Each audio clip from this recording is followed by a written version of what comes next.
এটা কিন্তু এই যে তোমাদের ড্রাই ফিশ কিন্তু তোমরা এখানে অনেক ধরনের পেয়ে যাবে।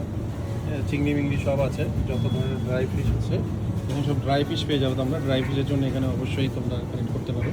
আর এটা ওদের খাবার যেগুলো একটু সস্তা পাওয়া যায় বেসিক্যালি মলগুলোতে, এইটা একটা সুবিধা আছে। রসুন এখানে 60 টাকা 50, রসুনগুলো এইভাবে খুলে বিক্রি করা হয়। আর সবজিগুলো দেখো সবই মানে ফার্মে, দেখো সবজিগুলো দেখো এখানে কাঁচা লঙ্কা সবগুলো একটু অন্যরকম এখানকার সবজি। আর এই দেখো করলা, এটা যদি করলা হয় তাহলে কত বড় সাইজের করলা ওরা খায় না বলতে পারে। একটা তরমুজ আছে, এটা লাউ আছে, কুয়াশ আছে, লুম্বা, শশাটা দেখো কত বড় শশা, ওরা শশা খায় কিন্তু। এখান থেকে মূলা, কত বড় মূলা।